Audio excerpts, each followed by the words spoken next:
పట్టించుకోవడం అనుకుంటాం మనం. మన హృదయంలో దొర్లే ప్రతి ఆలోచనను ఆయన సీరియస్గా పట్టించుకుంటాడు. ఆయన పనే అది, రెండో పని లేదు.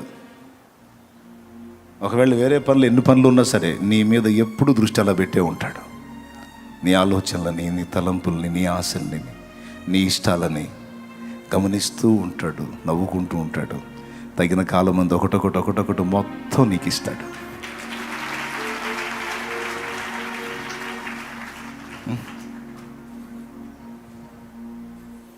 నా అనుభవం నేను చెప్పా. జస్ట్ ఈ ఒక్కటే కాదు, ఇన్ని ఈరోజు కూడా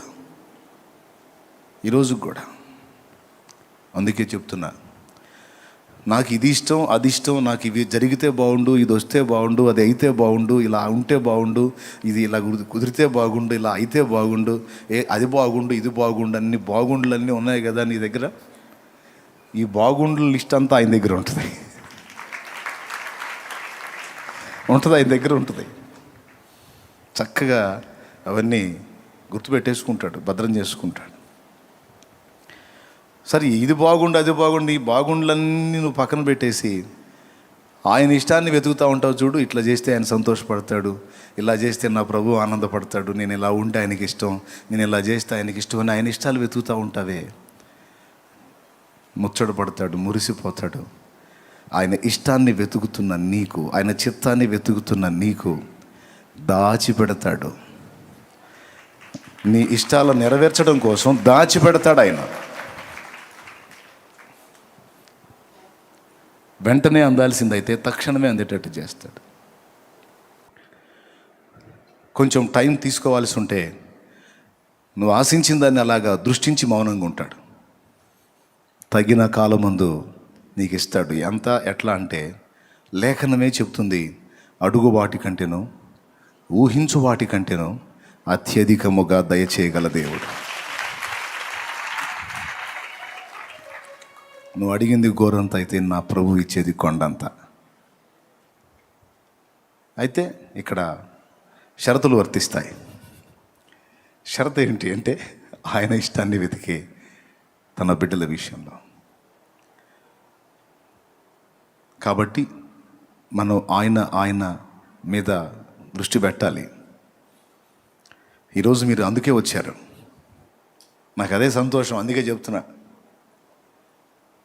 ఆయనే కావాలి, ఆయన సన్నిధి కావాలి, ఆయన ఆత్మ కావాలి, ఆయన బలం కావాలి, ఆయన ప్రసన్నతను అనుభవించాలి, ఆయన ప్రభావంతో నింపబడి బాగా పైసలు సంపాదించాలనే నో, నశించిపోతున్న ఆత్మలను రక్షించాలి, సాతాను కోటలు కోల్చాలి, దుష్టుని కార్యాలను అడ్డగించాలి, నశించిపోతున్న జీవితాలను ప్రభావితం చేయాలి, కూలిపోతున్న కుటుంబాలని కట్టాలి, ఆత్మహత్యలను ఆపాలి, త్రాగుబోతుల్ని రక్షించాలి, దుర్మార్గుల్ని రక్షించాలి, నరహంతకుల్ని రక్షించాలి, మార్చాలి. ఆ పాపిష్టి బంధకాల్లోంచి వారిని బయటికి తీసుకొని రావాలి. దానికోసం దేవుడు నన్ను సిద్ధపరచాలి, దేవుని సంతోషపెట్టాలి. నేను క్రమంగా నడుచుకోవాలి, అక్రమంగా నడుచుకున్న వారిని అనేకుల్ని సరిచేసి సక్రమమైన దారిలోకి నేను తేవాలి. అందుకోసం ఆయన శక్తి నాకు కావాలి. గతంలో శక్తి పొందుకున్నాను, కొంతవరకు ప్రయాణం సాగింది. మళ్ళా నాకు అదనపు శక్తి కావాలి. మీకు తెలీదు, ఎప్పటికప్పుడు ఈ స్పర్శ కలిగి ఉండి దేవుని దగ్గర శక్తి పొందుకుంటూ ఉండాలి. మనం యేసు ప్రభు కంటే గొప్పవాళ్ళమా మనం? సేవారంభానికి ముందు రక్షణ బాప్తీసం పొందగానే 40 రోజులు ఊరు వదిలిపెట్టి అడవిలోకి వెళ్ళాడు. చూస్తారా? తెలుసుగా మీకు, అది తెలీదా? మరి దారుణం. సువార్తల్లో ఉంటుంది. ఆయన బాప్తిస్మం పొందినప్పుడు వెంటనే ఒడ్డుకొచ్చి ఏం చేశాడు? ఆత్మచేత అరణ్యమునకు కొనిపోయి ఏం చేశాడు? 40 దినములు అరణ్యములో సంచరించుచు అపవాది చేత శోధింపబడుచుండెను. 40 దినములు అయిపోయిన తర్వాత వాక్యం ఇలా చెప్తుంది, చూడండి వాక్యం ఏం చెబుతుంది. లూకాసు వార్త 4 తీసుకోండి ఒక్కసారి. 13వ వచనం. అపవాది ప్రతి శోధనను ముగించి కొంతకాలము ఆయనను విడిచిపోయెను. గమనించాలి, పూర్తిగా వదిలిపోయెను, పూర్తిగా విడిచిపోయినని కాదు, కొంతకాలము. జీవితాంతం నీకు వదిలిపోయినల్లా కొంతకాలము ఆయనను విడిచిపోయెను అంటే దాని అర్థం ఏంటి?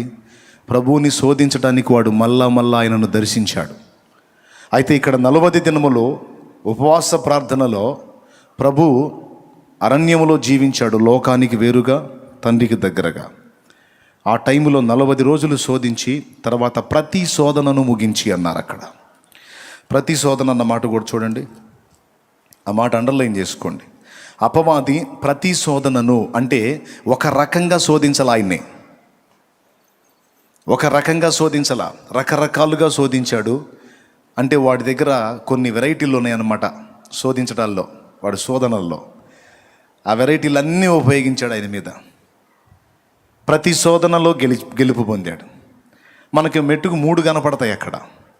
రాళ్ళను రొట్టెలుగా చేసుకొని తిను, శిఖరం మీద నుండి దూకు, నా కాలు మొక్కు. ఈ 3 రకాల శోధనలు: శరీరాశ, నేత్రాశ, జీవపు డంబం. ప్రతి శోధనను ముగించి కొంతకాలం వదిలిపోయాడు. ఆ తర్వాత వాడు వదిలి వెళ్ళిన తర్వాత రాయబడి ఉంది, అప్పుడు యేసు ఆత్మ బలముతో గలిలయకు తిరిగి వెళ్ళెను. ఆయనను గూర్చిన సమాచారము ఆ ప్రదేశమందంతటా వ్యాపించెను. దేవునికి స్తోత్రం చెప్తావా? గట్టిగా చెప్తావా? మొదటి విషయం అక్కడ అయిపోయింది. స్టార్టింగ్లో ప్రేయర్ చేశాడు, ఆత్మ బలంతో నింపబడ్డాడు. ఇక ఆ తర్వాత అరణ్యపు అనుభవంలోకి ప్రభు వెళ్ళలేదా? అంటే మీరు గమనించాలి, అనేక సార్లు వెళ్ళాడు ఆయన. చెప్పాలంటే ప్రతిరోజు వెళ్ళాడు. చాలా క్రమశిక్షణగా ఆ పని చేశాడు ఆయన. ప్రతి దినము ఆయన తండ్రిని కలుసుకున్నాడు. ప్రతిరోజు తండ్రి దగ్గర నుండి సమాచారం పొందాడు. అంతటా ఆయన జన సమూహమును పంపివేసి ప్రార్థించుటకు ఒలీవల కొండకు వెళ్ళెను. ఒకప్పుడు ఆయన ఒంటరిగా ఉండెను, ప్రార్థించుటకు అరణ్యములోనికి వెళ్ళెను. ఇట్లా అనేక వచనాలు లేఖనాల్లో నీకు దొరుకుతాయి. లూకాసు వార్తలో ఎక్కువ పర్యాయాలు యేసు ఏకాంత ప్రార్థన అనుభవాన్ని గురించి రాయబడి ఉంది, చదువుకోండి. యేసు ప్రభువే ఒకసారి ఆత్మబలంతో నింపబడ్డ తర్వాత అంతటితో ఆగకుండా మళ్ళా తండ్రిని సమీపించి కొలత లేకుండా ఆత్మను పొంది ఆ శక్తితోనే ఆయన జీవించి భూమి మీద సజీవుడు మన మానవ శరీరంతో జీవించినంత కాలం మానవాతీతమైనటువంటి కార్యాలు జరిగించిన, మానవులకు సాధ్యం కాని ఒక అసాధారణ జీవితాన్ని జీవించి చూపించిన. ఇదంతా ఎలా సాధ్యమైందంటే దేవుని పరిశుద్ధాత్మ సహాయంతోనే సాధ్యమైంది. ఆయనకి పరిశుద్ధాత్మ సహాయం అవసరం ఏముందన్నయ్య? ఆయనే దేవుడైతే అంటారా? ఫిలిప్పీ పత్రిక 2:5, క్రీస్తు యేసునకు కలిగిన ఈ మనసు మీరును కలిగి ఉండుండి. దేవునితో సమానముగా ఉండుట విడిచిపెట్టకూడని భాగ్యమని ఎంచుకొనలేదు గాని మనుషుల పోలికగా పుట్టి దాసుని స్వరూపమును ధరించుకుని తన్ను తానే రిక్తునిగా చేసుకుని. చూసారా? మనుషుల పోలికగా పుట్టి దాసుని స్వరూపం ధరించుకొని తన్ను తానే రిక్తునిగా చేసుకొనెను. రిక్తుడు అంటే అన్ని కోల్పోయినవాడు. పరలోకం నుండి భూమి మీదకి వచ్చేటప్పుడు ఆయన మహిమతో రాలేదు, ఒక మట్టి మనిషిగానే భూమి మీదకి వచ్చాడు. అది ఆయన గొప్పతనం. మనుషుని దాసుని స్వరూపం ధరించుకున్నాడు, మనుషుని పోలికగా పుట్టాడు. అయితే అక్కడి నుంచి వచ్చింది ఏంటో ఒకటి ఉంది. యేసు ప్రభు మహిమలు తెచ్చుకోలేదు, కానీ మట్టి లోకంలో పుట్టినా, దూతల మధ్యలో పుట్టినా, మరెక్కడ పుట్టినవాడు దేవుడు గనుక ఆ వ్యక్తిత్వం మాత్రం మారలేదు. అర్థమైందా? పరలోకము నుండి దిగి వచ్చింది ఆ వ్యక్తిత్వం, అంతేగాని మహిమలు కాదు. మరి మహిమలు ఎట్లా వచ్చినాయి? ఇన్ని కార్యాలు ఎలా చేశాడు అంటే, నువ్వు నేను ప్రార్థించి ఎలా పొందుతామో అలానే ఆయన కూడా మనవలే సామాన్యుడిగానే తండ్రి యొద్దకు వెళ్ళి ప్రార్థించి పొందాడు. అంతేగాని వస్తా వస్తా ఒక డజన్ మహిమలు జేబులు వేసుకొని రాలా.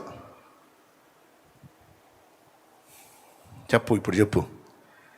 యేసు సైతము భూమి మీదకి ఉన్నప్పుడు, మనుషుడిగా పుట్టి భూమి మీద జీవించినప్పుడు ఆయనకు సహా పరిశుద్ధాత్మ దేవుని సహాయం అవసరమై ఉంది. పరిశుద్ధాత్మ నడిపింపు అవసరమై ఉంది. దేవుని ఆత్మచేత ఎందరు నడిపించబడుదురో వారు దేవుని కుమారులు అనబడుదురు. దేవుని ఆత్మచేత నడిపించబడ్డాడు.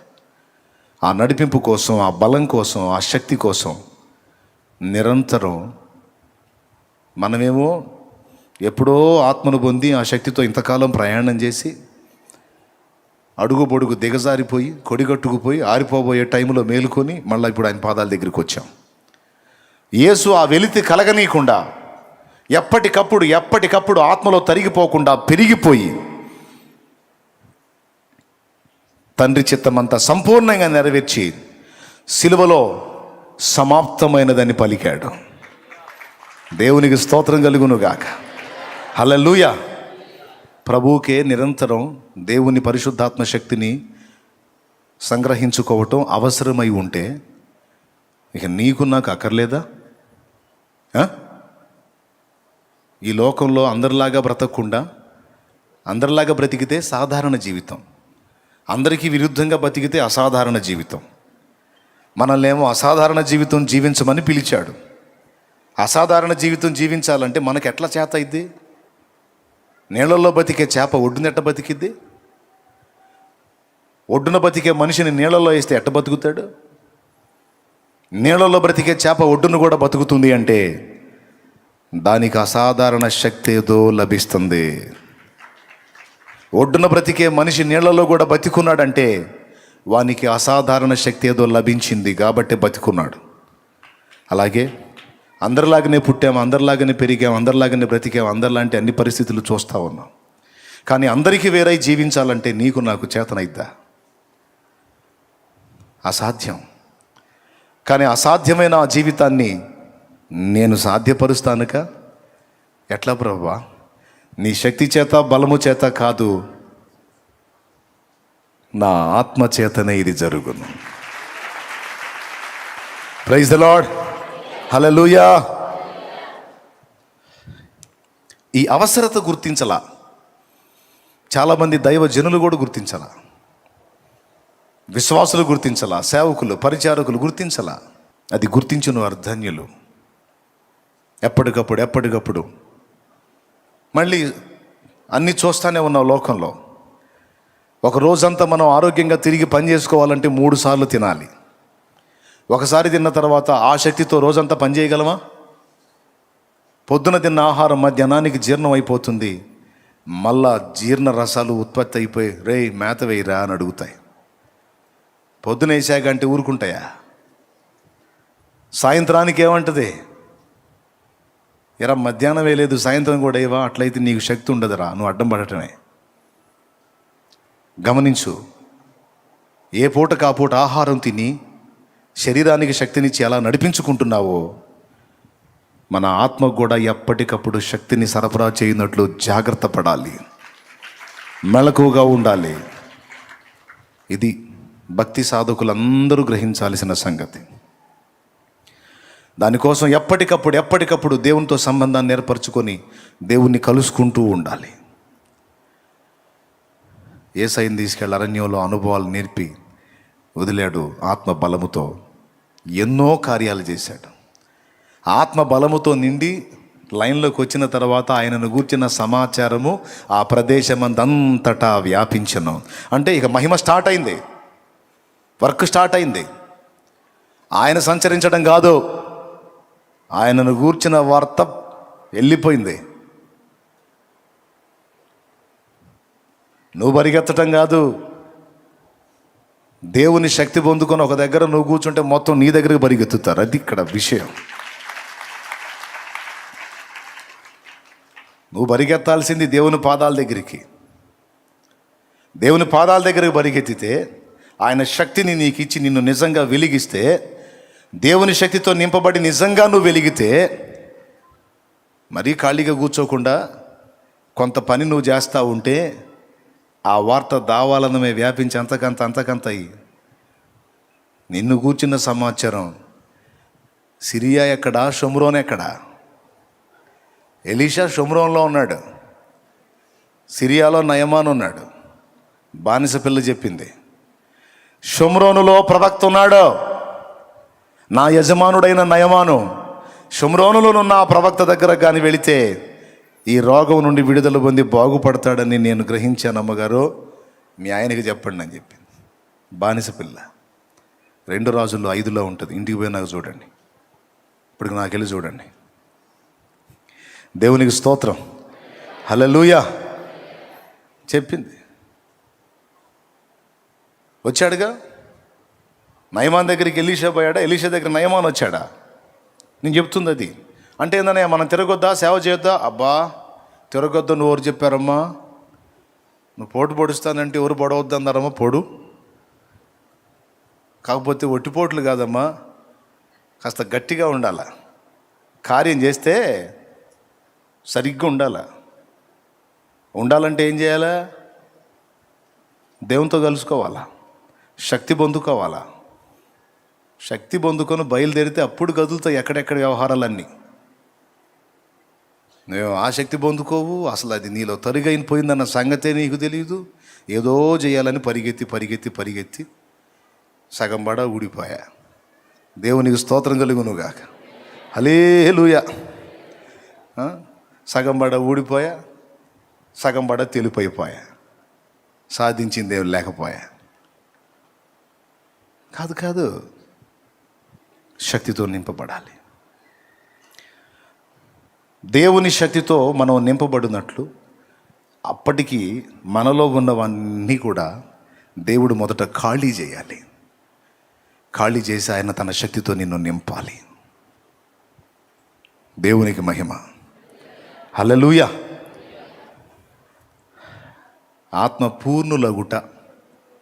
ఆత్మపూర్ణులగుట అనే మాటకి ఓ దైవజనుడు చక్కని ఉదాహరణ చెప్పాడు పెద్దాయన. అలా అద్భుతమైన ఎగ్జాంపుల్. ఒకరోజు ఆత్మపూర్ణులగుట, దేవుడు మనల్ని నింపాలని ఈరోజు ఇక్కడ కూర్చోబెట్టాడు ఆయన శక్తితో, ఆయన ప్రభావంతో. నింపడానికి ముందు కొన్ని ఖాళీ కావాలని మనలో ఎదురు చూస్తాడు ఆయన. మనం ఏం చేస్తామంటే ఎక్కడ సరిగా ఎక్కడదక్కడే కలిగి ఉండి శుద్ధీకరణ జరగాల్సిన వాటన్నిటినీ జరగనీయకుండా నింపు ప్రభువా అని రోజు అలవాటుగా పొద్దున్నే ఒక ప్రార్థన చేస్తాం. నీ పరిశుద్ధాత్మ నింపు ప్రభువా, నీకు స్తోత్రం అని అన్ని అంశాలతో పాటు అదొక అంశంగా చేసి లేచి వెళ్ళిపోతాం. ఈ గ్లాసులో మీకు ఏం కనపడుతుంది? సరిగ్గా చెప్పండి. ఎంతవరకు ఉన్నాయి నీళ్ళు? దాదాపు ఇది 5 భాగాలు అయితే 4 భాగాలు నీళ్ళే ఉన్నాయి, లేదా 4 భాగాలు అయితే 3 భాగాలు ఉన్నాయి, ఒక భాగం ఖాళీ ఉంది. అవునా? ఇట్లాగా మనం ఆల్రెడీ రకరకాల సరుకుని నింపేసుకొని, మరీ కొంతమంది అయితే కాసిన నీళ్ళు పోయినాయన గ్లాసులో పోసి. Thank you.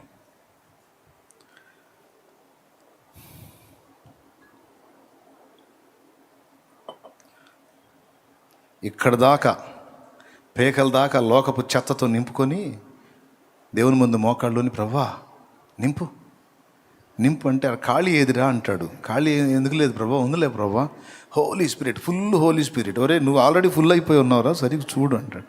లేదు ప్రభా, ఫుల్గా నింపు ప్రభా నీకుస్తా. వేరే విషయాలతో చాలా నిండిపోయావరా, ఖాళీ అవరా? లేదు ప్రభా, ఖాళీ ఉంది, నేను ఖాళీగానే ఉంటే నింపు ప్రభా. సున్నితమైన విషయం అండి ఇది, తేలిగ్గా అనుకోవాకండి, సున్నితమైన విషయం. దీనికి ఒక ఎగ్జాంపుల్ ఏం చెప్పాడంటే, ఒక పెద్ద ఆయన రోజు ఒక ఆయన తన దగ్గరకు వచ్చి,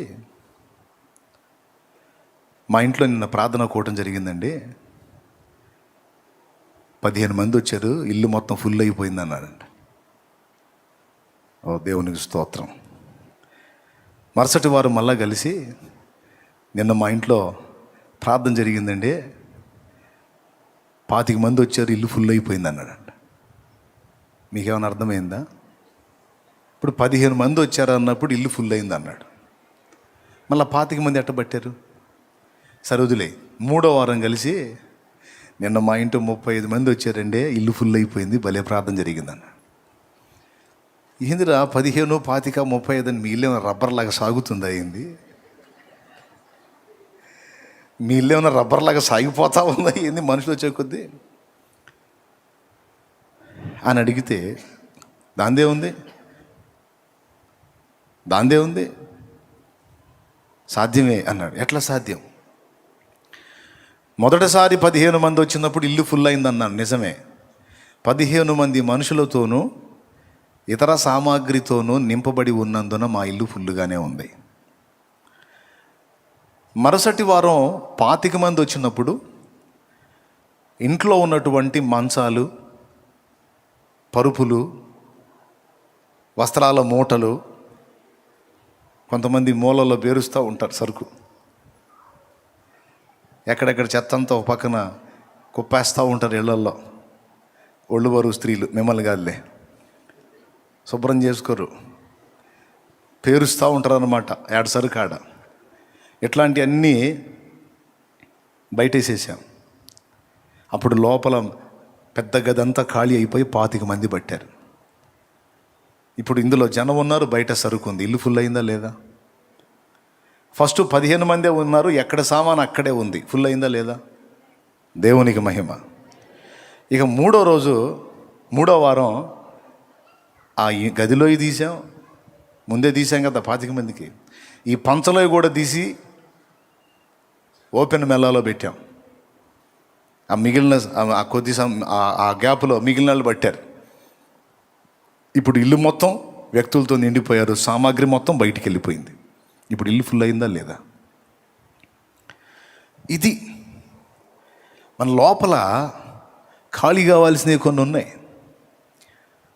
ఎవరికి వాళ్ళకి తెలిసిద్ది. నేను ఇంకా ఏమేం ఖాళీ చేసుకోవాలి, ఎక్కడ నేను ఇంకా తరుగు ఉన్నాను, ఇంకా ఏమి ఉండకూడనివి నాలో ఉన్నాయి, అవన్నీ ముందు తొలగిస్తే, నేను చెప్తున్నా, నువ్వు ఎంత ఖాళీ అయితే అంత నింపబడతావు. లోకపు చెత్తతో, లోకపు వ్యవహారాలతో, లోకపు సంగతులతో ఎంతగా నిండిపోయావో, వాటన్నిటిలో నుంచి ఎంత ఖాళీ అయితే దేవుని ఆత్మశక్తితో అంతగా నింపబడతావు. గోధుమ గింజ భూమిలో పడి చావకుండిన ఎడల అది ఒంటిగానే ఉంటుంది, కానీ అది చచ్చిన ఎడల బహుగా, అది ఏ స్థాయిలో నువ్వు గ్యాప్ ఇస్తావో ఆ స్థాయిలోనే దేవుడు నీలో ప్రవహించడం మొదలు పెడతాడు. ఏ స్థాయిలో నువ్వు దేవునికి అందుబాటులోకి వస్తావో ఆ స్థాయిలోనే నిన్ను వాడగలుగుతాడు. నువ్వు కంప్లీట్గా ఖాళీ అయి దేవునికి అప్పగించుకున్నావు అనుకో, కంప్లీట్గా నిన్ను శక్తితో నింపి వాడుకుంటాడు ఆయన. గట్టిగా స్తోత్రం చెప్పండి ఒకసారి. సో దేవుని శక్తిని పొందుకోగోరి మనం వచ్చాము. ఇప్పుడు ఆ శక్తితో నింపబడాలంటే ముందు మనలో ఖాళీ కావాల్సిన ఏంటో కొన్ని మనం చూసుకోవాల్సిన సంగతి ఉంది. పొద్దున కొన్ని చెప్పాను, రాత్రి కొన్ని చెప్పాను. ఇలాగా మనకే చెప్తున్నాడా? బైబిల్లో ఎవరికన్నా జరిగిందా అంటే జరిగింది. మోషేని దేవుడు తన పని కొరకు పిలిచినప్పుడు దాదాపు 40 ఏళ్ల ప్రాయములో ఇశ్రాయేలు జనాంగాన్ని విమోచిద్దామని బయలుదేరాడు మోషే. కానీ అప్పటికి మోషే ఖాళీగా లేడు. దేవుని ఏర్పాటు అతనికి తెలుసు, కానీ దేవుని పరిశుద్ధాత్మ శక్తి, దేవుని అభిషేకం అతని మీదకి ఇంకా రాలా. ఎందుకో తెలుసా? ఐగుప్తీయుల సకల విద్యలతో సరుకంతా నింపుకొని కూర్చున్నాడు. మాటల యందు నేర్పరితనం, ఐగుప్తీయుల సకల విద్యల యందు ప్రావీణ్యత పొంది సరుకంతా నింపుకున్నాడు. ఏ సరుకు? ఇశ్రాయేలీల దేవుడైన యెహోవా ఇచ్చిన సరుకు కాదు, ఐగుప్తు సరుకు. ఐగుప్తు అంటే దేనికి గుర్తు? లోకానికి గుర్తు. లోక సంబంధమైనటువంటి సరుకు అంతటితో నింపబడ్డాడు. ఎన్నేళ్ళు? బాల్యం మొదలుకొని 40 ఏళ్ల ప్రాయం వరకు మోషేలో నింపబడిన సరుకంతా ఐగుప్తు సరికే.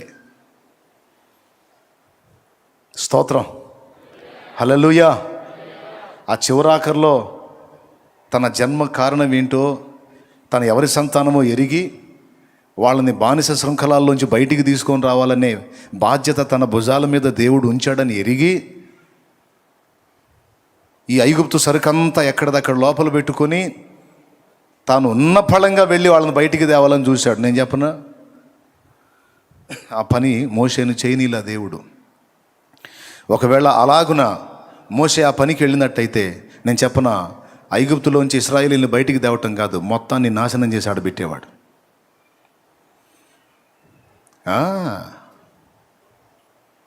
అందుకే దేవుడు ఏం చేయాల్సి వచ్చిందో తెలుసా? ఓ చిన్న కార్యాన్ని అనుమతించి అక్కడి నుంచి మోషే జంప్ అయ్యేటట్టు చేశాడు. పక్కకి తీసుకెళ్ళాడు మోషేని. ఎక్కడికి తీసుకెళ్ళాడంటే అరణ్యపు అనుభవంలోకి తీసుకెళ్ళాడు. 40 ఏళ్ళు 40 ఏళ్ళు నింపబడ్డ సరుకుని మోషేలో ఖాళీ చేయడానికి మరో 40 ఏళ్ళ టైం తీసుకోవాల్సి వచ్చింది దేవుడు. దేవునికి మహిమ కలుగును గాక. కష్టపడి 40 ఏళ్ళు సరుకు నింపుకుంటే, లోకపు సరుకు 40 ఏళ్ళు ఒట్టిగా ఉంచి అదంతా పోయేటట్టు టైం తీసుకొని 80 ఏళ్ళకి ఇక మోషే ఒక నిశ్చయతకు వచ్చేసాడు. ఇక మన దగ్గర ఏం లేదు. ఐగుప్తీయుల సకల విద్యలలో మాంత్రిక విద్య ఒకటి. మంత్రగాడికి మాట చాలా అవసరం, మంత్రప్రయోగానికి ఉచ్చారణ చాలా అవసరం. ఇప్పుడు ఉచ్చారణ చేయటానికి పళ్ళు కూడా కదిలిపోయిన పరిస్థితి అనుకుంటాను నాకు తెలిసి. అందుకే నోటి మాంద్యం గలవాడిని అన్నాడు. కంటి చూపు తగ్గలేదు, కాలి సత్తువు తగ్గలేదు అని 2 సంగతులే చెప్పాడు మోషేకి. ఇక పళ్ళు ఒళ్ళు సంగతి చెప్పలా, కళ్ళు కాళ్ళ గురించే చెప్పాడు. మరి అక్కడ పరిస్థితులు ఎట్టున్నాయో మీరు అక్కడ పోయినాక అడగండి, ఇక్కడ నన్ను అడగండి. దేవునికి స్తోత్రం. గట్టిగా చెప్పాలి ఒకసారి. హల్లెలూయా. 120 ఏండ్లు మోషే ఇక కంటి చూపు తగ్గలేదు, కాలి సత్తువు తగ్గలేదు అన్నాడు. ఇక పళ్ళ సంగతి చెప్పాలా మరి.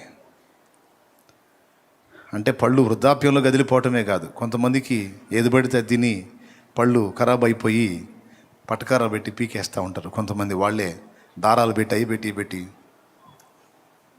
లాగేసుకొని పళ్ళు తీసేసుకొని ముఖం వాసేసుకొని వచ్చి కనపడుతుంటారు నాకు. ఏంటంటే ప్రార్థన చేయన్నయ్య, ఏం చేసాడు, దారం పెట్టలేక ఊడొచ్చింది కానీ మొత్తం వాసింది, స్వస్థపరచురా. ప్రయోగాలు చేస్తుంటారు. మొత్తానికి ఏ ప్రయోగం చేసాడు, ఏం ఓడగొట్టాడు. ఐగుప్తీయుల సకల విద్యలలో మాంత్రిక విద్య ప్రఖ్యాతిగాంచింది. సకల విద్యలు నేర్చుకున్నాడని ఉంది. అంటే అందులో బహుశా మోషేకి మాంత్రిక విద్య కూడా తెలిసి ఉండాలి. ఒకవేళ వాటన్నిటిని ఉపయోగించి తెద్దాం అనుకుని ఉండొచ్చు. అవన్నీ ఉడకవు. అందుకే దేవుడు తీసుకెళ్ళి మొత్తాన్ని ఖాళీ చేశాడు. చివరికి మండుచున్న పొదలో అగ్ని జ్వాలల నడిమి దేవుడు మోషేకి ప్రత్యక్షమైనప్పుడు మోషే మెంటల్ కండిషన్ ఎలా ఉందో తెలుసా? ఇక నా వల్ల ఏమీ కాదు, ఇక దేవుడు తీసుకుంటే చచ్చిపోవటమే అనే మెట్టుకొచ్చాడు. ఆయనే రాశాడు 90వ కీర్తన, పాడాడు. నరుని ఆయుష్కాలము 70 సంవత్సరములు, అధిక బలమున్న 80 ఏళ్ళు. అంటే ఇంక 80 దాటితే లేదనేగా రాశాడు. అంటే ఆయన కండిషన్, ఆయన మానసిక స్థితి అలాగైపోయింది. 80 ఇంకా దాటితే ఇంక లేదు, వాడున్న ప్రయాసము ఆయాసము దుఃఖమే 80 దాటితే. అంటే ఆ 80కి వచ్చేటప్పటికి మోషే శరీరంలో చాలా మార్పులు జరిగి ఐగుప్తులో 40 ఏళ్ళు పొందిందంతా ఖాళీ అయిపోయి చివరికి చావు కోసం ఎదురు చూస్తున్న కండిషన్లో ఉన్నాడు. ఖాళీ అయిపోయాడు. అందుకే దేవుడు పిలిచిన, నేను శక్తివంతుడిగా ఉన్నప్పుడు నన్ను నువ్వు పిలవనైతివి, అంతా అయిపోయి ఇక సావుకు ఊరు రమ్మంటుంది, కాడు రమ్మంటుంది, ఊరు బొమ్మంటుంది అన్న కండిషన్లో ఉన్నప్పుడు ఇప్పుడు పిలుస్తా ఏ పనికి వస్తానయ్యా అని 4 సార్లు అడ్డు తగిలాడు. దేవుడు ఏమన్నాడో తెలుసా?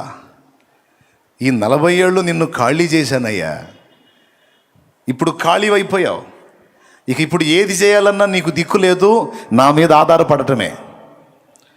పూర్తిగా నీవు నా మీద ఆధారపడినంతగా నిన్ను సిద్ధపరచుకున్నాను. ఇప్పుడు ప్రతి విషయంలో నీకు నా వైపే చూస్తావు. ఇక నాకు కావాల్సింది అది. ఇక అక్కడి నుంచి అయిపోయింది నా జీవితం అన్నకాడి నుంచి మరో 40 ఏళ్ళు పొడిగించి తను చేయాలనుకున్న సేవ అంతా 40 ఏళ్లలో చేసి మోషేని తీసుకున్నాడు, చేయించి 40 ఏళ్ళు. ఫస్ట్ ఏం చేశాడు? దేవుని శక్తితో మోషేని నింపక మునుపు మోషేని ఏం పని చేశాడు? మోషేలో అన్నిటినీ దొళ్ళగొట్టే పని చేశాడు, ఖాళీ చేసే పని చేశాడు 40 ఏళ్ళు. ఈరోజు చెప్తున్నాను, చాలామంది కొంతమంది నేను వాడబడట్లేదు, నన్ను దేవుడు ఎందుకో అన్ని విషయాల్లో సరిగా వాడుకోవట్లేదు, కొంతమంది దైవజనులు వాపోతూ ఉంటారు. చింతపడొద్దు, దేవుడు నిన్ను ఖాళీ చేస్తున్నాడు.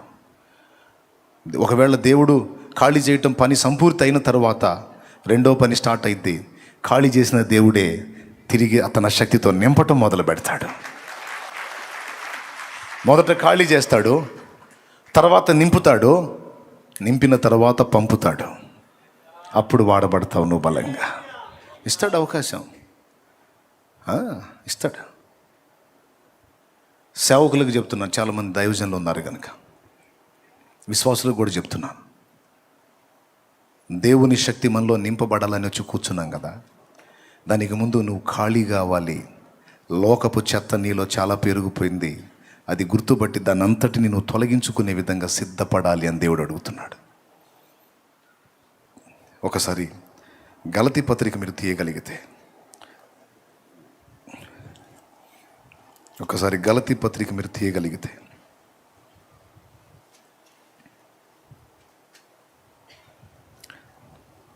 మొదటి అధ్యాయము 15-16-17 వచనాలు చూడు. అయినను తల్లి గర్భమునందు పడినది మొదలుకొని నన్ను ప్రత్యేకపరిచి తన కృపచేత నన్ను పిలిచిన దేవుడు నేను అన్యజనులలో తన కుమారుని ప్రకటింపవలనని ఆయనను నా యందు బయలుపరపను అనుగ్రహించినప్పుడు మనుష్య మాత్రులతో నేను సంప్రదింపలేదు. నాకంటే ముందుగా అపోస్తలులైన వారి యొద్దకు యెరూషలేమునకైనను వెళ్ళలేను గాని వెంటనే అరేబియా దేశంలోనికి వెళ్ళి తిని పిమ్మట దమస్కు పట్టణమునకు తిరిగి వచ్చి తిని. దేవునికి స్తోత్రం కలుగును గాక. హల్లెలూయా.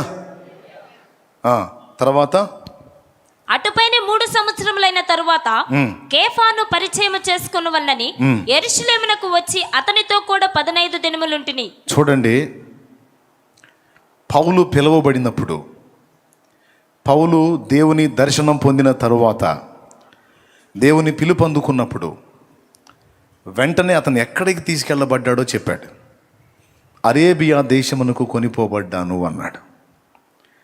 అరేబియా దేశం కొనిపోబడ్డ తర్వాత తిరిగి వచ్చిన తర్వాత మరో 3 సంవత్సరాలు గడిచిన తరువాత కేఫాను కలుసుకున్నాడు. దేవునికి మహిమ.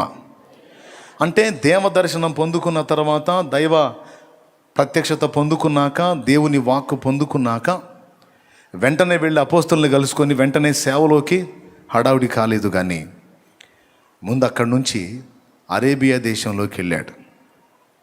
ఆ తర్వాత వచ్చి 3 ఏళ్ళు ఎవరిని కలుసుకోవాలా. అంటే టోటల్గా పౌలు దర్శింపబడిన తరువాత 3 నుంచి 3.5 సంవత్సరం లేక 4 సంవత్సరాల పాటు ఇంచుమించు మెయిన్ లీడర్స్ని ఎవరిని కూడా అతను టచ్ అవ్వలేదు. దాదాపు అతను చెప్పిన మాటను బట్టి చెప్తున్నాను. ఆ తర్వాత వెళ్ళాడు. ఈ 3.5 లేక 4 సంవత్సరాల కాలం ముఖ్య నాయకుల్ని కలుసుకోకుండా పౌలు ఏం చేశాడు? పౌలు ఎందుకని దేవుడు అలాగుంచాడు అంటే, పౌలు విషయంలో కూడా దేవుడు అదే పని చేశాడు. గమలీయేలు పాదముల దగ్గర ధర్మశాస్త్రం అంతా ఎక్కించుకొని ఉన్నాడు. ఎవరు? పౌలు. గమలీయేలు పాదాల దగ్గర శిష్యరికం చేసి, శుశ్రూష చేసి, ధర్మశాస్త్రము దాని సంబంధమైన నీతి నియమం అంతా ఎక్కించుకొని ఉన్నాడు. అదంతా ఖాళీ చేయటానికి కొంత టైం దేవుడు తీసుకున్నాడు. ఖాళీ అయిన తర్వాత దేవుడు తన ప్రభావంతో, తన శక్తితో నింపి పౌలుని అద్భుతంగా వాడుకున్నాడు. ఎంత అంటే 1 కొరింథీ 3లో పౌలే చెప్తాడు, మహనీయుడు, నేర్పరి అయిన శిల్పకారుని వలె. నేర్పరి అయిన శిల్పకారుడు, మంచి పనితనం కలిగిన శిల్పకారుడు ఎలాగో నన్ను అలాగ చేశాడు సంఘపు పునాదుల విషయంలో నా దేవుడు అన్నాడు. దేవుడు తన శక్తిని, తన అభిషేకాన్ని, తన ప్రభావాన్ని ఒక వ్యక్తికి ఇవ్వక మునుపు ఆ వ్యక్తిలో లోక సంబంధమైన వాటన్నిటినీ దొళ్ళగొట్టుట లేదా తొలగించుట, వెళ్ళగొట్టుట అనే కార్యం తప్పనిసరిగా చేస్తాడు. మోషే జీవితంలో మనం ఇది చూస్తాం, పౌలు జీవితంలో చూస్తాం. మోషే దేవుని పరిశుద్ధాత్మ కలిగిన వాడు, ఆయన శక్తి కలిగిన వాడు, నీకు తెలుసా? ఎప్పుడు పొందుకున్నాడు? అరణ్యపు అనుభవంలో 40 ఏళ్ళు మొత్తం లోపల ఉన్నాయని ఖాళీ అయిపోయిన తర్వాత దేవుడి శక్తిని నింపి పంపించాడు ఐగుప్తుకి. విచిత్రం చూడండి, ఐగుప్తులో నుంచి బయటకు వచ్చాడు మోషే. ఐగుప్తులోంచి బయటకు వచ్చాడు, మిథ్యానుకు వచ్చాడు. జాగ్రత్తగా వినండి ఒక్క ముక్క. ఐగుప్తులో నుండి మోషే మిథ్యానుకు వచ్చాడు. ఇప్పుడు ఆయన ఐగుప్తులో ఉన్నాడా, పక్కకు వచ్చాడా? నోరు తెరిచి చెప్పండి. వచ్చాడా? విచిత్రం చెప్పనా, ఐగుప్తులో నుంచి అయితే పక్కకు వచ్చాడు, కానీ ఆయనలో ఐగుప్తు అలానే ఉంది. అర్థమైందా? ఐగుప్తు దేశంలో నుండి పక్కకు వచ్చాడు, కానీ ఐగుప్తు తాలూకు వ్యవహారం అంతా మోషేలోనే ఉంది. దాన్ని మోషేలో నుంచి ఖాళీ చేసి, ఉదాహరణకి ఐగుప్తాన్ని తీసేయి, లోకం అని పెట్టుకో. అక్కడ లోకంలో నుంచి మనల్ని ప్రత్యేకపరిచాడు. ఇప్పుడు మనం లోకంలో నుంచి వేరుపరచబడ్డాం, కానీ మనలో ఉన్న లోకం ఇంకా వేరు కావాల్సి ఉంది. మోషేని ఏం చేశాడు తెలుసా? ఐగుప్తులోంచి బయటికి తెచ్చాడు. మోషేలో ఉన్న ఐగుప్తును బయటికి తీశాడు. తర్వాత తన శక్తిని నింపి మళ్ళీ ఐగుప్తులోకే పంపించాడు. లోకంలోంచి మనల్ని వేరు చేశాడు. మనలో ఉన్న లోకాన్ని తొలగిస్తాడు. మనలో తన ఆత్మశక్తిని నింపుతాడు, తన వాక్కును నింపుతాడు. నింపి మళ్ళీ మనల్ని లోకంలోకి పంపిస్తాడు. అది దేవుని పద్ధతి. కొంతమంది ఏం చేస్తారు, ఇది గుర్తించకుండా, అసలు ఇది పట్టించుకోకుండా, అందులోంచి పక్కకు వచ్చాను కదా అని ఇంకా దేవుని శక్తితో నింపబడకుండా, లోపల ఖాళీ కాకుండా, కొంత ఇది కొంత అది రెండు కలిగి ఉండి పోయి లోకాన్ని ఉద్ధరించడానికి బయలుదేరతారు. దానికి దేవుడు చెప్పాడు, మీరు యెరూషలేము నుండి వెళ్ళక, అపోస్తల కార్యములో 1వ అధ్యాయం 4-5 వచనాలు. మీరు యెరూషలేము నుండి వెళ్ళక నా వలన వినిన తండ్రి యొక్క వాగ్దానము కొరకు కనిపెట్టండి. చూసారా? మీరు యెరూషలేము నుంచి వెళ్ళొద్దు. గమనించాలి, మీరు యెరూషలేము నుండి వెళ్ళొద్దు. వెళ్ళకేం చేయాలి? నా వలన మీరు విన్న తండ్రి యొక్క వాగ్దానము కొరకు కనిపెట్టుడి. తర్వాత యోహాను నీళ్లతో బాప్తిస్మం ఇచ్చెను గాని కొద్ది దినముల్లోగా మీరు పరిశుద్ధాత్మలో బాప్తిస్మము పొందెదరనెను. దేవునికి మహిమ. ఎన్ని రోజులు కనిపెట్టారు ఒకసారి చెప్పాలి నాకు. వారు ఎన్ని రోజులు కనిపెట్టారు మేడగది మీద? 40వ రోజు ప్రభు ఆరోహణమై వెళితే ఆ రోజు మొదలుకొని పెంతెకోస్తు పండుగ అంటే 50వ రోజు వరకు, అంటే 10 రోజులు కనిపెట్టారు. ఎన్ని రోజులు? 10 రోజులు. 10 రోజులు వాళ్ళు దేవునికి అందుబాటులో ఉన్నారు. దేవా, ఇంకా మాలో ఏం ఖాళీ కావాలో అదంతా ఖాళీ చేయి, మమ్మల్ని శుద్ధి చేయి, మాకు నీ ఆత్మను ప్రసాదించు, మాకు నీ శక్తిని నింపు. నువ్వు శక్తిని ఇవ్వకపోతే లోకంలోకి వెళ్ళి నీ నామాన్ని మహింపరచలేం అని కూర్చున్నారు. కూర్చున్నప్పుడు 10వ రోజు ఏం జరిగింది?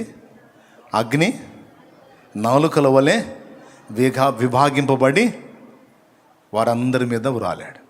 ఒక మాట చెప్పండి, యేసు ప్రభు మీదికి పరిశుద్ధాత్మ వచ్చినప్పుడు ఎలా వచ్చాడు? పెద్దగా చెప్పాలి, పావురాకారంతో వచ్చాడు. మరి వీళ్ళ మీద కూడా పావురాకారంతో రావాలి కదా. మరి వీళ్ళ మీదకి అగ్ని రూపంలో ఎందుకు వచ్చాడు? అగ్ని 2 కార్యములు జరిగిస్తుంది, గుర్తుపెట్టుకోండి. అగ్ని 2 కార్యాలు. 1 చెత్తను కాల్చి వేస్తుంది, 2 శక్తిని పుట్టిస్తుంది అగ్ని. హల్లెలూయా, హల్లెలూయా. అది రహస్యం. 2 జరగాల అపోస్తలలో. యేసయ్య మీదకి అగ్నిలాగా అవసరం లేదు, ఆల్రెడీ పరిశుద్ధుడు, ఏ పాపము లేని పరిశుద్ధుడు, పాపులందరికీ రక్షణకర్త, విమోచకుడు, దారి. అగ్ని అంత పవిత్రుడు, అందుకే పావురాకారంతో వచ్చాడు. పరిశుద్ధతకు, పరిశుద్ధాత్మకు గుర్తు పావురం. తెలుసా మీకు? పావురాకారంతో వచ్చాడు. కానీ అపోస్తలుల మీదకి అగ్ని రూపంలో దిగొచ్చాడు. 2 కారణాలు. వారిలో దహించబడాల్సింది ఉంది, శక్తి కావాల్సింది కూడా ఉంది. అగ్ని ద్వారా ఈ 2 జరుగుతాయి కనుక అగ్ని రూపుగా వచ్చి వాళ్ళని దహించాల్సినంత మట్టుకు దహించి వారికి ఇక శక్తినిచ్చి ఇప్పుడు పదండి అన్నాడు. గట్టిగా దేవుని మహిమపరచు. ప్రభువుకే మహిమ, ప్రభువుకే మహిమ. హల్లెలూయా, హల్లెలూయా, హల్లెలూయా. అది ఇప్పుడు నేను మొదట తీసుకున్న మాటలన్నిటికీ ఇక్కడ ఒక ముగింపు. దీన్ని బట్టి ఏమర్థమవుతుంది? దేవుడు 2 పనులు మనలో జరిగించాలి. కాల్చివేయాల్సిన వాటిని కాల్చివేయాలి, కలిగించాల్సిన శక్తిని ఆయనే కలిగించాలి. మనకు అగ్నిలో బాప్తిస్మం ఇవ్వాలి, ఆత్మబలంతో నింపాలి. ఇవి జరగాలి. అప్పుడు ఏం జరిగిద్ది అంటే, శుద్ధీకరణ పొందారు, శక్తితో నింపబడ్డారు, పెద్ద చాకిరి చేయలే. ఈరోజు గిలగిల కొట్టుకొని 3000 ప్రసంగాలు చేస్తే ఒకడు సరిగ్గా మారట్లా. ఆ మారినోడు 24 వంకర్లు తిరుగుతున్నాడు ఆత్మీయ జీవితంలో. పెద్ద చాకిరి చేయాల, ఒక్క పావు గంట కూడా లేదా ప్రసంగం. పేతురు చేసిన ప్రసంగం కొడితే ఒక్కే దెబ్బ 3000 మంది వరుస పెట్టి, నాకు తెలిసి బాప్తీసం ఇయ్యలేక చచ్చుంటారు. అప్పుడు దేవునికి స్తోత్రం కలుగును గాక. ఉన్న రహస్యం అంతా ఇక్కడ ఉంది. అది నేను మొత్తుకుంటుంది. ఎన్నిసార్లు చెప్పినా మొత్తుకొని చెప్తుంది. అది ఉన్న ఆయన దగ్గర పట్టుకోకుండా, కరెక్ట్గా ఆయన దగ్గర శక్తి పొందుకోకుండా, పట్టుకోవాల్సిన పాదాలు పట్టుకోకుండా, పొందాల్సిన విధంగా శక్తి పొంది విజృంభించకుండా, అది నిర్లక్ష్యం చేసి నువ్వు ఎంత పరిగెత్తి ఏం సాధిస్తావు? ఏం చేయగలిగావు? ఎంత మాత్రం సాధించావు చెప్పు నాకు.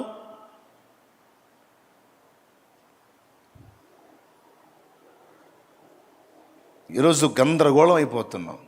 చాలా సులువుగా దేవుని పని చేశారు వాళ్ళు. చాలా తేలిక, సింపుల్గా. పరిశుద్ధాత్మ సహాయం ఉంటే నీకు పెద్ద అసాధ్యమైనది చాలా సింపుల్గా అయిపోయింది. ఆత్మాభిషేకం పొందినోడి రహస్యం అది. అది ఈటలు, కత్తులు, డాళ్ళు, బళ్ళాలు, బరిసెలు తీసుకొని ఇశ్రాయేలుకు జై అని 40 రోజుల నుంచి మొత్తుకుంటున్నారు. ఒట్టి జైలే. యుద్ధం చేసింది లేదు, గెలిచింది లేదు. ఏమేమి తీసుకొని ఉన్నారు? కత్తులు, ఈటెలు, బళ్ళాలు, బాణాలు, బరిసెలు, గందరగోళం, అన్ని సరుకంతా పెట్టుకొని కూర్చున్నారు. ఎవరు తక్కువ వాళ్ళు కాదు, వాళ్ళు ఎవ్వరు వలగాల. ఆత్మశక్తితో నింపబడ్డాడు. జస్ట్ అందరి గాలి ఒక్క దెబ్బకి నిలువున తీశాడు. నాకు తెలిసి ఫిలిస్తీయులకు అవమానం ఏమో కానీ ఆ ఇశ్రాయేలు సైన్యం గాలి, సౌలు గాలి మొత్తం తుస్సుమని పోయింది దావీదు చేసిన పనికి. అంటే వీళ్ళందరికీ అన్నీ ఉండి కూడా అసాధ్యమైన ఒక పెద్ద పని దేవుని పరిశుద్ధాత్మ ప్రభావంతో నింపబడిన వాడు చిన్న రాయి తీసుకొని తొలగించి, ఏముంది దీనికోసం 40 రోజుల నుంచి గందరగోళం అయ్యారు మీ బొందా అన్నాడు. దేవునికి స్తోత్రం కలుగును. అది ఎట్లా సాధ్యం అవుతుందన్నా నీకు అంటే ఇంకా కాస్త గీరినా సరే నీకు సమాధానం రాదు. ఎట్లా సాధ్యం అన్నా నీకు, ఎట్లా సాధ్యం అన్నా అంటే నాకు సాధ్యం నేను చెప్పానా? అయిన సాధ్యం అంతా ఆయన వల్లనే అయింది, ఆయన శక్తి వల్లనే అయింది, ఆయన బలం వల్లనే అయింది. అందుకే నేర్చుకోమని చెబుతున్నాను. అట్లా కాకుండా ఇంకెవడేం ట్రిక్కులు చేస్తున్నాడు, ఎవడేం ప్లే చేస్తున్నాడు, ఎవడేం గ్యాంబ్లింగ్లు చేస్తున్నాడు, మనం కూడా ఈ రూట్లో పోతే ఏమన్నా కాస్త వర్కౌట్ అయిద్దా, కాస్త లైన్ అవుతాం, ఈ దిక్కుమాల ఆలోచనలు తీసి దెబ్బలో కొట్టి కాస్త ఒరిజినల్గా దేవుని శక్తి పొందుకొని, ఒరిజినల్గా తైలం పొందుకొని ఫలించడానికి ప్రయత్నం చేయండి అని పిలుపునిస్తున్నాడు దేవుడు. చెవులు గలవాడు ఆత్మస్వరం వినుగాక. హల్లెలూయా. కాబట్టి దీన్ని గుర్తిరిగి జాగ్రత్త పడదాం. ఎంత తేలిగ్గా చేసేసారు చూడండి. ఒక రౌండ్లో 3000 మంది, ఇంకొక రౌండ్లో చిన్న అద్భుతం, ఒక కాళ్ళు లేని వాళ్ళు లేపి నిలబెట్టారు అంతే. ఇంకేం చాకిరి చేశారు వాళ్ళు? ఏమైనా చేశారా? వాళ్ళకై వాళ్ళు ఏమన్నా చేశారు చెప్పండి మీరు? ఊరక వాళ్ళు తోలుబొమ్మలాగా అటు పోతున్నా ఇటు వస్తున్నా సరే, వాళ్ళు నీడబడ్డా సరే వాళ్ళని బాగు చేశాడు. రోగుల్ని బాగు చేసి ఈ మామూలు మనుషుల్ని, ఈ మత్స్యకారుల్ని, ఈ సామాన్యుల్ని ఒక గొప్ప ప్రభావంతో కూడిన వ్యక్తుల్లాగా ఆయన చూపించాడు.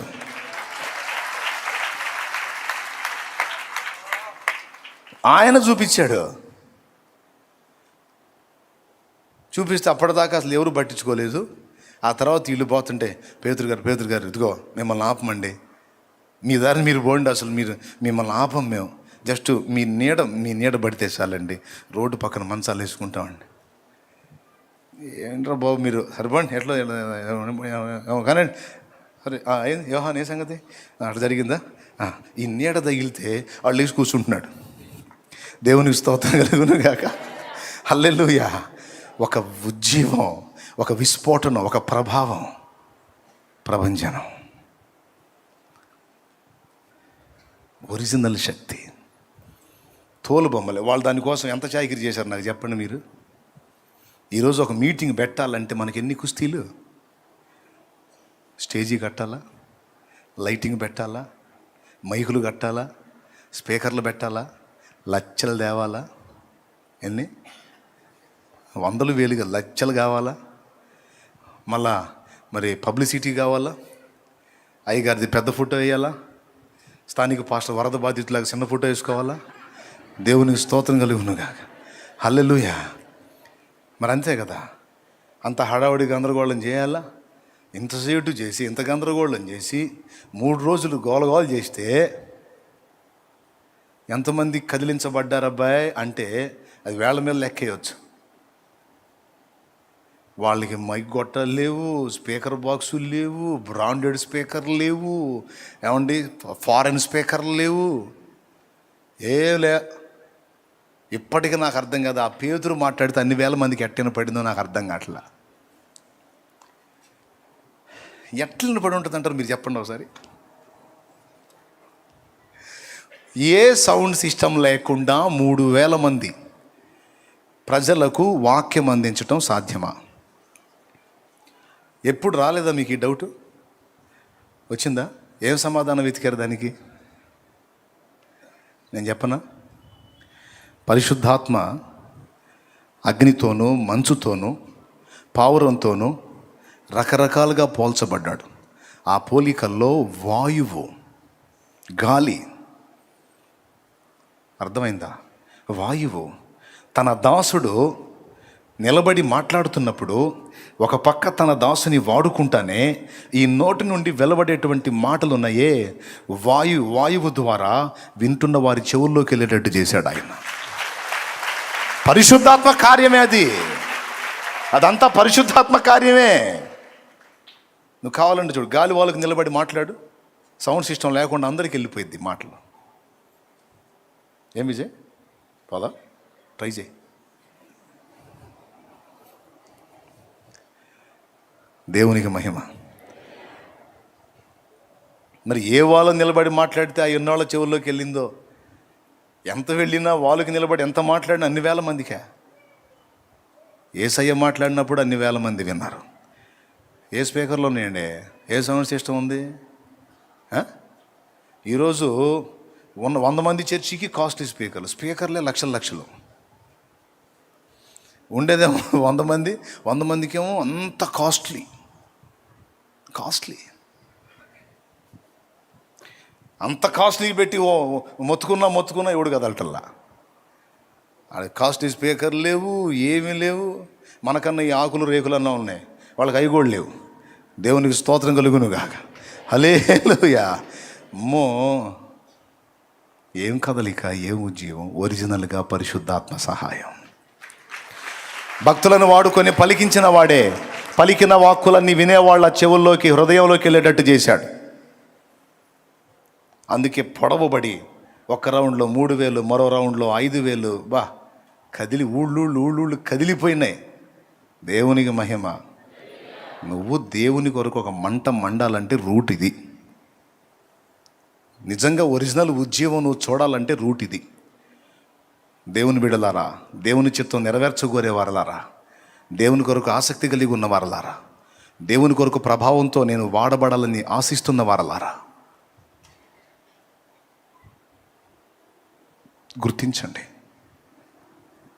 పరిశుద్ధాత్మ ప్రభావంతో వచ్చి ఒక విత్తనం వేసి వెళ్ళాడు అంతే. తోమా జస్ట్ ఒక అగ్ని అట్లా రాజేశాడు, ఎప్పటికీ మండుతానే ఉంది. చూడండి, దాన్ని ఆర్పటం ఎవ్వడి వల్ల కాల.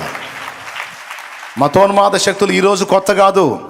తరతరాల క్రైస్తవ సంఘ చరిత్రలో మతోన్మాద శక్తుల తిరుగుబాటు, క్రైస్తవ్యాన్ని అణిచివేయాలనుకోవటం, బైబిల్ని లేకుండా చేయాలనుకోవటం, క్రీస్తు సువార్తను నిర్మూలన చేయాలనుకోవటం ఈరోజు కొత్తగా, ఈరోజు ఏదో మురిగే రకాలు మురుగుతున్నాయని ఇది కొత్తగా ఇప్పుడు చూసేవాడికి ఇది కొత్త. తరతరాల సంఘ చరిత్రలో ఇవన్నీ పాత సంగతులే. ఆగినాయా? సుబ్బరావమ్మ పాటలు పాడా. మూర్ఖులకు తెలియదు క్రైస్తవ్యం పుట్టుక, క్రీస్తు శిలువ శ్రమలలోనే పుట్టె సంఘ కన్యక. మత మూర్ఖులకు తెలియదు క్రైస్తవ్యం పుట్టుక, క్రీస్తు శిలువ శ్రమలలోనే పుట్టె సంఘ కన్యక. ఘోరమైన శ్రమలైన మాకు కొత్త కాదురా, ఘోరమైన శ్రమలైన మాకు కొత్త కాదురా. ఒక మనిషిని చంపితే 1000 మంది అగునురా, ఒక జ్యోతిని ఆర్పితే 1000 జ్యోతులెలుగురా. దేవునికి మహిమ. బొల్లపల్లిలో సుబ్రహ్మ హతసాక్షి అయినప్పుడు దేవుడిచ్చిన తలంపులతో పాడిన పాట. ఆ జ్ఞాపకార్థంగా అట్లాగా రాశాం. దేవుడిచ్చాడు తలంపు, అందులో దొరికింది అద్భుతమైన చరణం. ఆరిపోయారా? వాళ్ళ చేత అయిందా? ఆర్పాలనుకున్న వాళ్ళందరూ ఆరిపోయారు. వాళ్ళ పక్కన వాళ్ళ కింద జ్యోతులు పెట్టి అశ్రుతాంజలి అని పెట్టారు. దేవునికి స్తోత్రం, స్వర్గస్థులైనందుకు చింతిస్తున్నామని పెట్టారు. క్రీస్తు సువార్త జ్యోతిని ఆపాలనుకున్న వాళ్ళకి జ్యోతి ప్రజ్వలనం గావించి పక్కన ఇటు ఒక జ్యోతి బొమ్మ, అటు ఒక జ్యోతి బొమ్మ, మధ్యలో ఆడి ఫోటో. దేవునికి స్తోత్రం. అర్థం కాలేదా? సూర్యుడైనా ఆరిపోవును, సూర్యుడైనా ఆగిపోవును, సువార్త మాత్రం సాగిపోవును. ఆ సూర్యుడైనా ఆగిపోవును, సువార్త మాత్రం సాగిపోవును. అదిగో నా నావ బయలుదేరుతున్నది, అందులో యేసు ఉన్నాడు. ఆ నావలో క్రీస్తు ఉన్నాడు, ఆ నావలో క్రీస్తు ఉన్నాడు. దేవునికి మహిమ. పరిశుద్ధాత్మ శక్తితో నింపబడి ఎక్కడో కేరళలో కొంచెం అగ్ని, తమిళనాడులో కొంచెం అగ్ని స్టార్ట్ అయ్యి ఈరోజు భారతావని అంతా సువార్త కోసం పరిగెత్తుతూ ఉంది. మొత్తం తిరిగారా?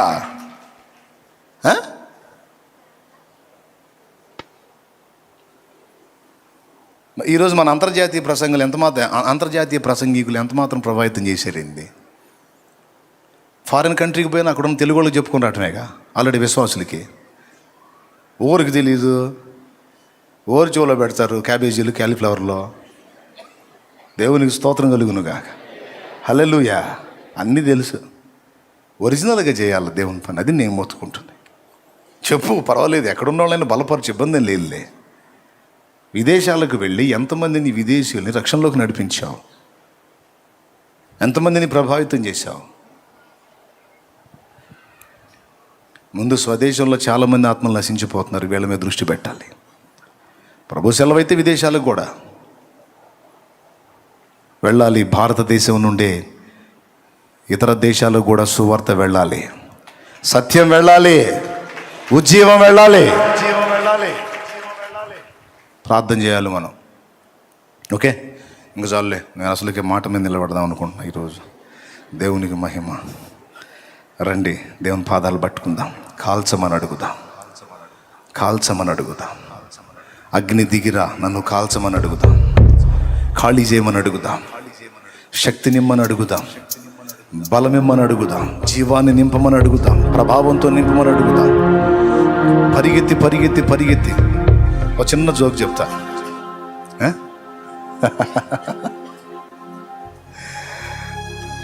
రాత్రంతా నడి సముద్రంలోకి వెళ్ళి వల్లేశారు కదా, ఒక్క చేప కూడా పడలా.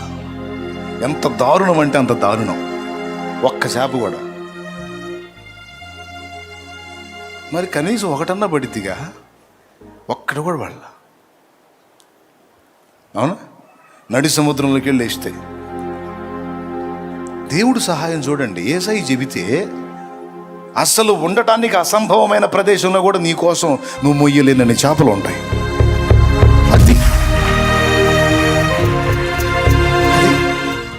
ఆశ్చర్యం ఏంటంటే, పేతురికి ఏం అర్థం కాక 2 దోణెలు నింపబడినంతగా ఒక దోణెలో ఎక్కనిస్తే పక్క దోణిలో కూడా నింపి పెట్టాడు 2 అంతలు. వెంటనే వెళ్ళి పేతురు ప్రభు ముందు మోకాళ్ళుని, ప్రభువా నన్ను విడిచిపో, నేను పాపాత్ముణ్ణి అన్నాడు. ప్రభు ఏమన్నాడు తెలుసా? ఇప్పటికైనా సిగ్గొచ్చింది, పనికి మాలోడా, సరే పో అనలా. నువ్వు పాపివా పరిశుద్ధుడు అన్న ప్రస్తావనే లేదు. రా, నిన్ను మనుషులను పట్టు జాదరిగా చేస్తాను. హల్లెలూయా, హల్లెలూయా. నేను చేస్తారా నాన్న నిన్ను? ఈ చేపలేం చూసావు, ఈ చేపలేం చూసావు, నీ చేత మనుషుల్ని పట్టిస్తాదా అన్నమాట నెరవేర్చాడు. చూడు, 2 రౌండ్లు 8,000 మంది ఆత్మల్ని పేతురికే కదా ఇచ్చాడు. ప్రభు శక్తి తోడై ఉంటే నువ్వు ఎంత పరిగెత్తినా సాధ్యం కాంది. నువ్వు కూర్చున్న దగ్గర కూర్చొని అయ్యా అంటే చాలు, మొత్తం అదే పరిగెత్తుకుంటా వచ్చింది నీ కాళ్ళ దగ్గర. యేసు నామములో హల్లెలూయా, హల్లెలూయా. దేవుని సంబంధమైనటువంటి శక్తితో నింపబడి దేవుని పాదాల దగ్గర పెనుగులాటం నేర్చుకుంటే అది దేవుని ఆత్మల సంబంధమైన విషయమే కాదు, నీ భౌతికమైనవైనా సరే సమస్తం కూడా పరిగెత్తుతాయి నీ దగ్గరికి. అవి యేసు నామములో ఇది గుర్తించి జాగ్రత్త పడి దేవుని దగ్గర అన్ని సరి చేసుకొని మళ్ళుకో దేవుని వైపు. కృప మనకు తోడై ఉండును గాక.